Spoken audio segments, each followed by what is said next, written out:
We're in Blue Ridge, Georgia today at the Lake Blue Ridge Trail. It's a loop trail, it's paved. She's gonna be doing a heel and sit and follow command. Join us.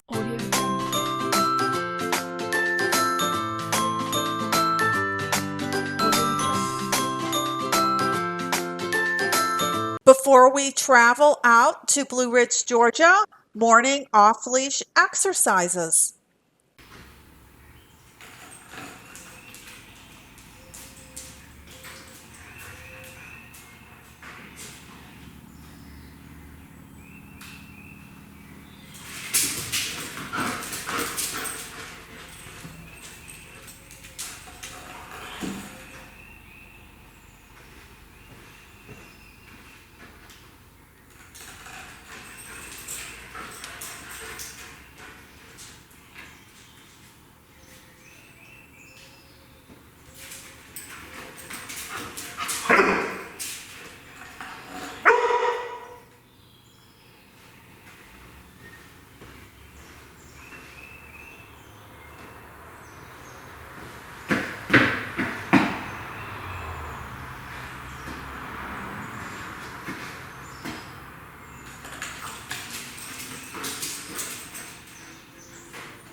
So you can see the placeboard slid out from under her. She didn't sit. She's wanting to play. We're turning the play into a game of the different commands that we're warming up with this morning.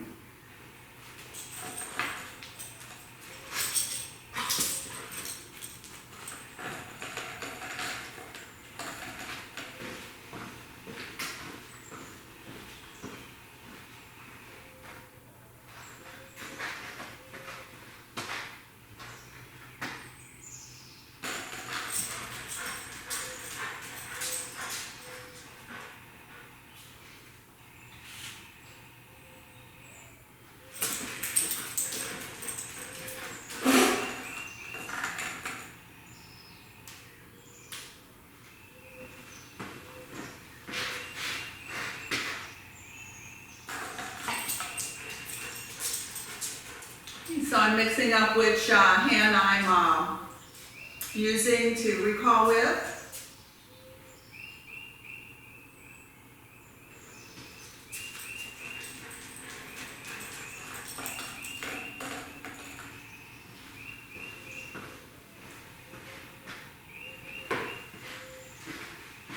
Again, we're turning this exercise into a game for her.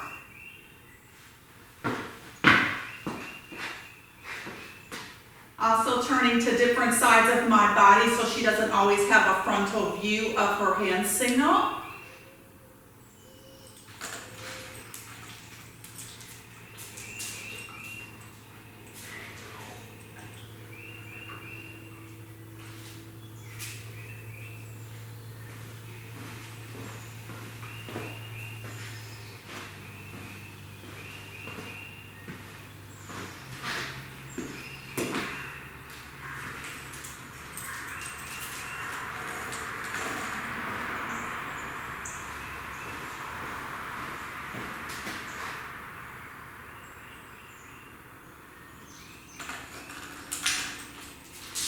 I'm also varying the time for recall.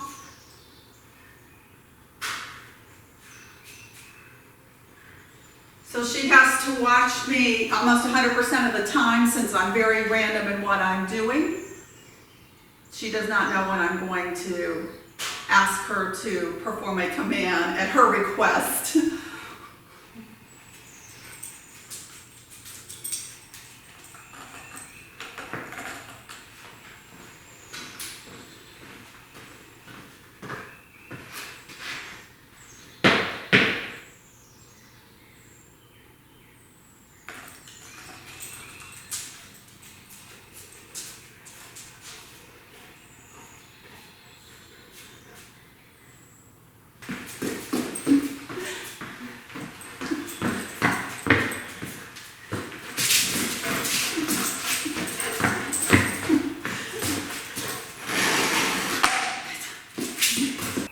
Lake Blue Ridge a loop trail. It's an old campground that's been converted to a trail. She's going to be working on her heel and sit and follow commands. When you move to a new environment, she'll put her nose down to the ground to explore that. This is a structured walk, so my goal is to get her nose up, get her eyes focused on me, and here we go.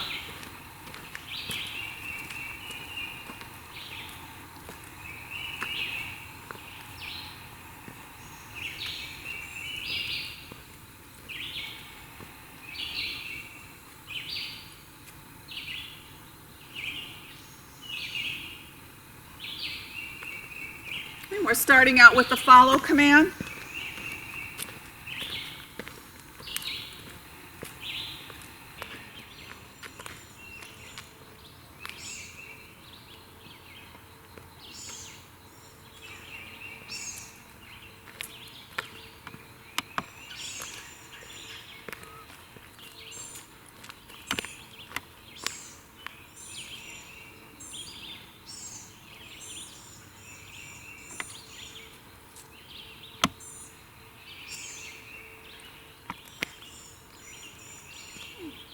There's a do not enter sign. This used to be an old campground and it's now a trail. It's great.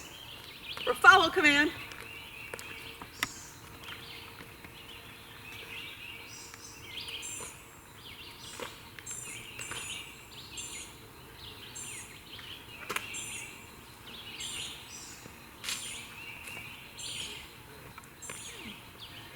Long as there's slack in the leash and she can sniff if she wants.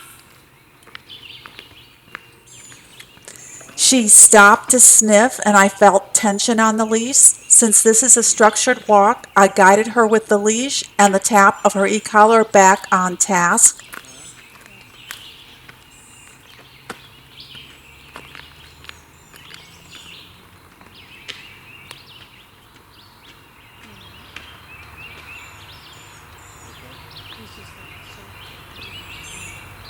You can come if you want.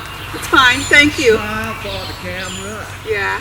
I do distraction training, so I'm out here looking for people and other sorts of distractions, mountain lions and bears. And I haven't seen one. I haven't either. Thank goodness. No bears today. Not today. We live over that mountain and they're all over up there.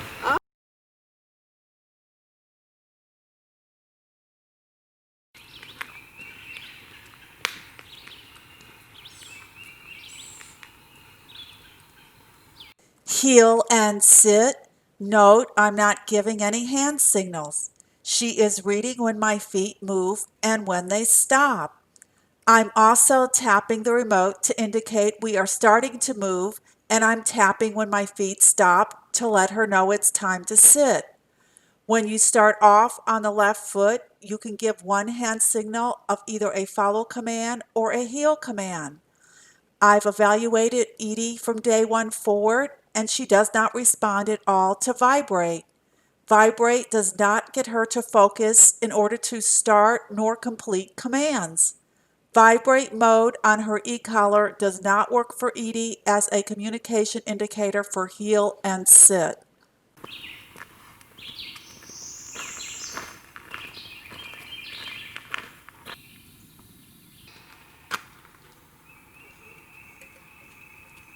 We're in historic downtown Blue Ridge for heel and sit.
talk a little bit about neck hygiene with the e-collar. E-collar is made of plastic. The strap is plastic. I'm going to go ahead and remove this e-collar so I can give you a better idea of how it's made. So the strap is plastic. The box here is plastic. The prongs are metal tip and also plastic. So what happens is, I think more in the summertime, is like moisture and heat get trapped under there. Sometimes you can get like the skin looks a little pink or irritated.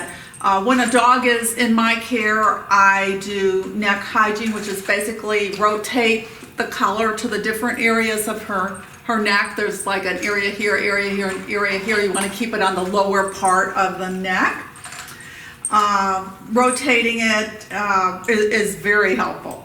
So the other thing is, as I mentioned in a previous video, her Martingale collar goes closest to her nose area there, and then her e-collar goes directly behind it.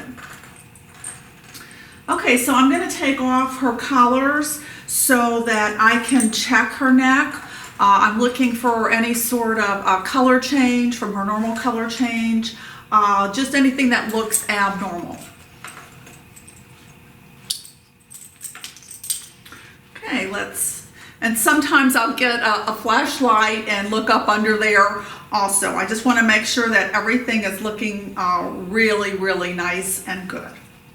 Okay, now let's see if she's going to raise her head up. I'm going to get a treat out so we can visualize it on camera here. Okay.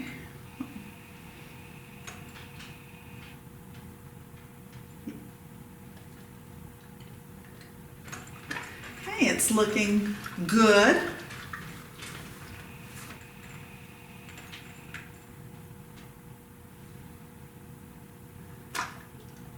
And I can see just a very tad, very small, insignificant pink area.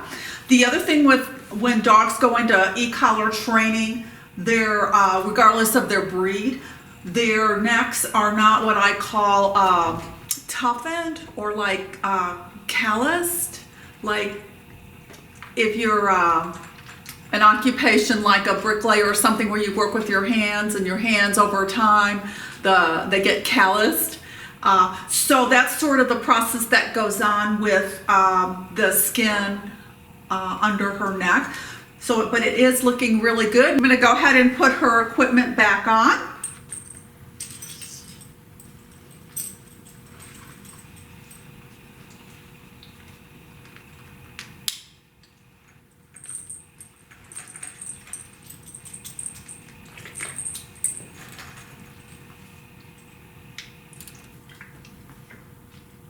Should go on snug like a belt.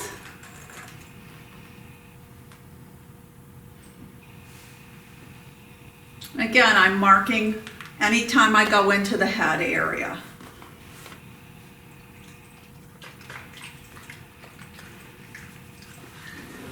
And we're done. This is a 40 by 40 inch board. This is Edie's board that she'll be going home with.